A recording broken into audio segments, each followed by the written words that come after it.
Vậy nó này, tàu này nó tí này. Sao không nó phải xuống nữa.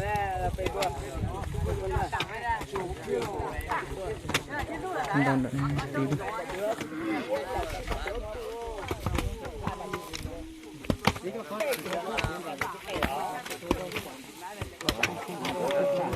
Có phút cười với chị cỏ luôn.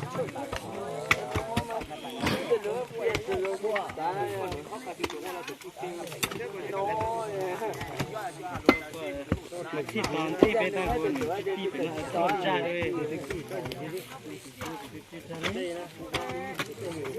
còn nhìn nhiều lên một một lên vào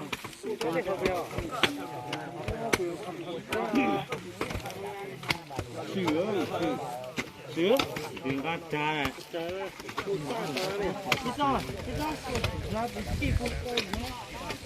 Vậy nó săn lông sắp vậy nè. Sắp xì tại nó này. Một cái hàng khâu nó chơi tí để chụp cỏ này.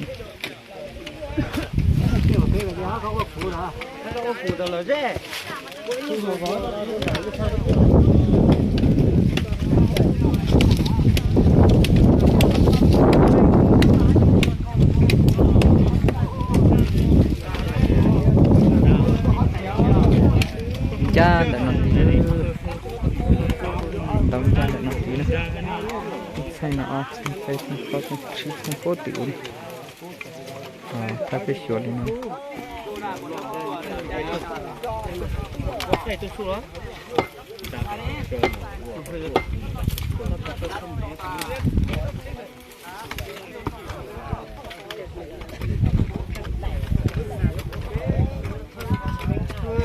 Là nó chung nhiều vậy.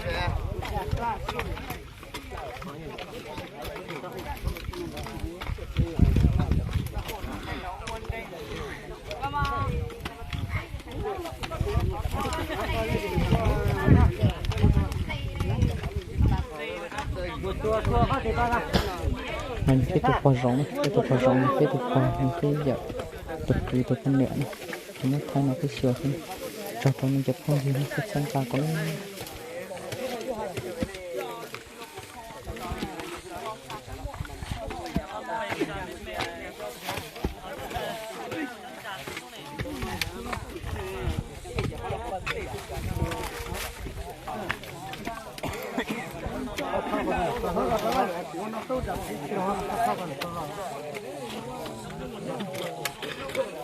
Nó là nó cột chi,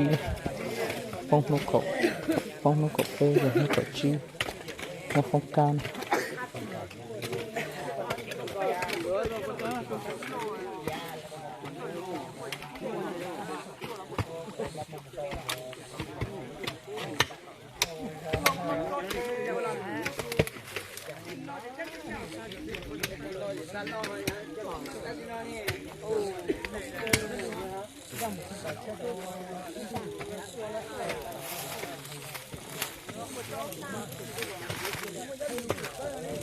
Săn tu cớ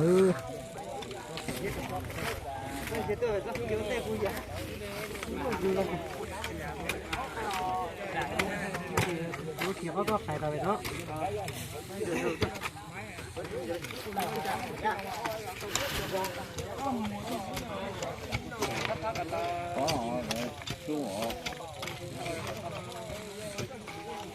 Có sắp rồi nó có trôi.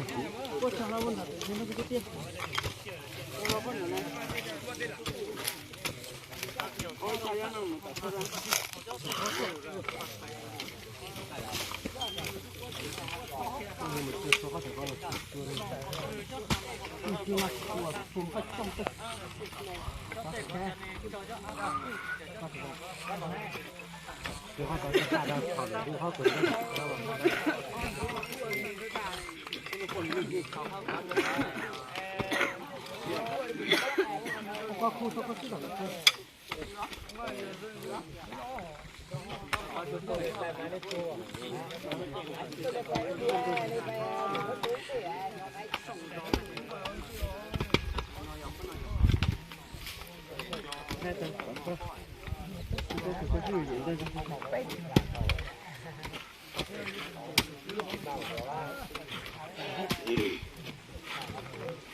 chút phua cứng nó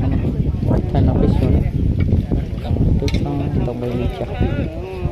sợ chỉ sợ thay là nó thay nó còn phân cự chỉ đó có tin tin xanh dữ tổng đời tàu sai cái nó để nó cái cổ rong cái cổ rong con nó cọc bê thì nó cọc lâu chi thì tuột to trong một này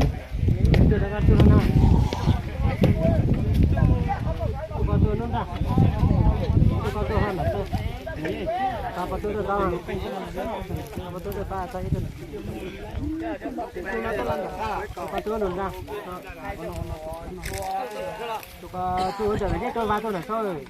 tôi lo là tôi có tôi phải luôn cho nó phải nói cho nó mà cho tôi phải mà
đó nhìn bùn về chúa thế là khi nào mau phê nhìn bùn về chúa để cho nó một ta cho đó những đường qua những bên đường qua qua đó ôi trời ơi tên của nó cái như nào của chúng chắc còn rồi chưa ra là đâu đâu của chứ anh mà tôi có hẹn rồi tôi có hẹn rồi lại đấy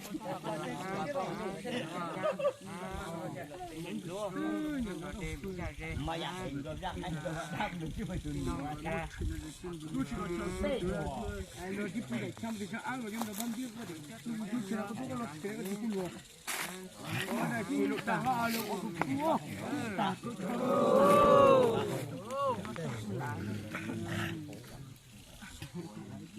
mình mong cái đằng hư rồi cái này dữ quá như mình như nằm mọc đêm mình lắp bên phòng kia đó nhé mình cái nó là cái là phải chia cái gì là tôi phải chia cái là phải chia là nằm hỏi như cái thằng hỏi nhau cái đằng hư là tôi bỏ cái này dưa là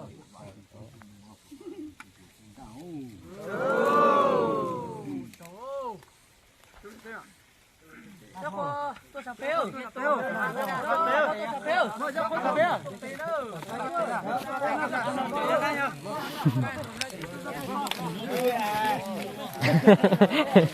gì nè có tôm này đúng không? Ta chỉ hồ cũng dính luôn rồi đấy.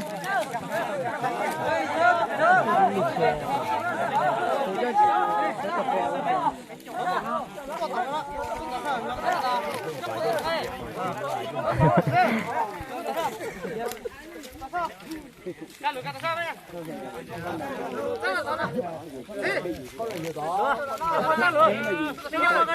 to nó nhật ta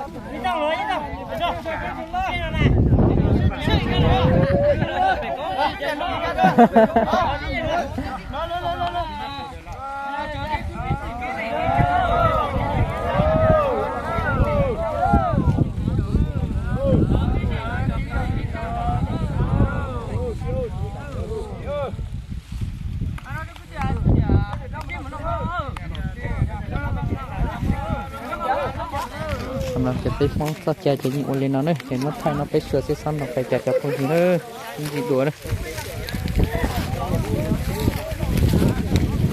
ต่อเส้นเจ๊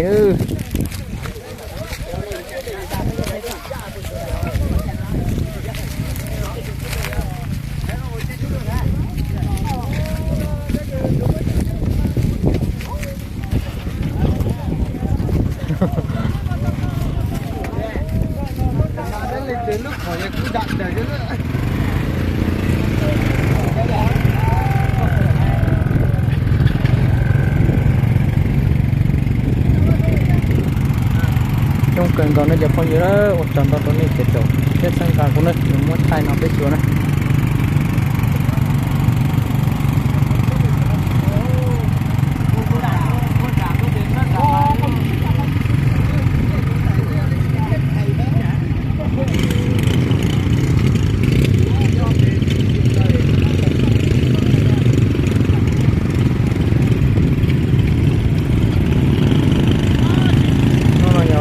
ตาเด็กเจ๋นะต้องการทำเร็วตอนนี้เดี๋ยวผู้ช่างการคนวันนี้ตอนนั้นจะพออยู่ได้ได้ชิ้นเดียวได้วิดีโอทำเร็ว